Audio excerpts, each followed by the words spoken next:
সেই সময় যিশুর ক্রুশ থেকে বলা সেই তৃতীয় বাণী সম্পর্কে শুনুন। এই বাণী যিশু বলেছিলেন তার মা মরিয়মকে উদ্দেশ্য করে। সেই মা যে তাকে কুমারী অবস্থায় গর্ভে ধারণ করেছিলেন, পবিত্র আত্মা কর্তৃক তিনি মনোনীত হয়েছিলেন এবং তিনি যিশুকে গর্ভে ধারণ করেছিলেন। তিনি কতটা কষ্ট এবং যন্ত্রণা সেই সহ্য করেছিলেন, কারণ মাতৃ যন্ত্রণা কতটা কষ্টকর আমরা জানি। আর তিনি সেই যন্ত্রণা সহ্য করে যিশুকে জন্ম দিয়েছিলেন। এর জন্য তাকে অনেক লাঞ্ছনাও কিন্তু সহ্য করতে হয়েছিল।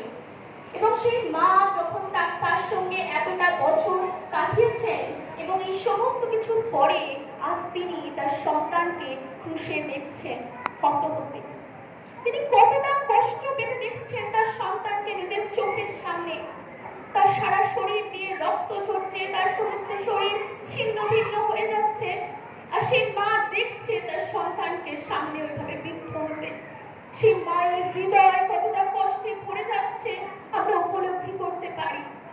এবং যখন তিনি মনে করছেন সেই মরিয়ম, সেই যখন শিমিয়ন লুক তার 2 অধ্যায়ের 34 এবং 35 পদ আমরা যদি দেখি, লুক তার 2 অধ্যায়ের 34 এবং 35 পদ, সেখানে শিমিয়ন মরিয়মকে বলছিলেন যে তোমার হৃদয় খড়গে বিদ্ধ হবে।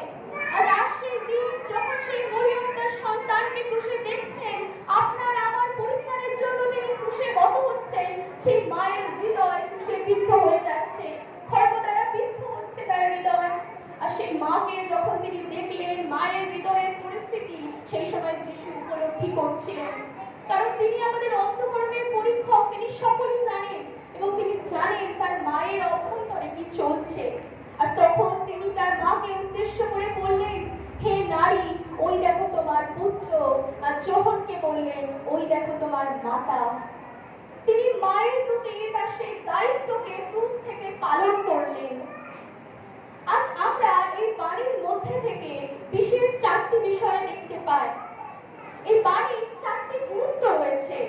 শুধু তিনি যে বললেন, হে নারী, ওই দেখো তোমার পুত্র, আর পুত্রকে বললেন, হে নারী, ওই দেখো তোমার মাতা, এর মধ্যে দিয়ে তিনি সর্বপ্রথম যেটা প্রকাশ করতে চেয়েছিলেন সেটা হলো দায়িত্ববোধ। আজ আমাদের মধ্যে দায়িত্ববোধের অভাব দেখতে পাওয়া যায়। আমরা অনেক সময় যিশুর যারা অনেক কার্য পায়, অনেক কিছুর দায়িত্ব পায়, কিন্তু সেগুলোকে আমরা সঠিকভাবে পালন করতে পারি না। দ্বিতীয়ত, আমাদের মা বাবার প্রতি যে দায়িত্ব, প্রভু যিশু তিনি সেই ক্রুশের কঠিন যন্ত্রণা সহ্য করছেন, তারপরেও তিনি তার মায়ের বিষয়ে চিন্তা করছেন। আজ আমরা অনেক ভালো পরিস্থিতিতে থেকেও আমাদের মা বাবার বিষয়ে চিন্তা করি না। অনেক সময় মা বাবার বয়স হচ্ছে, তাকে বৃদ্ধাশ্রমে দিয়ে আসি। ভাই বোন, এই পৃথিবীতে ভারতের মধ্যে অ্যাপ্রক্সিমেটলি 7000 ওল্ড এজ হোম রয়েছে। কেন রয়েছে?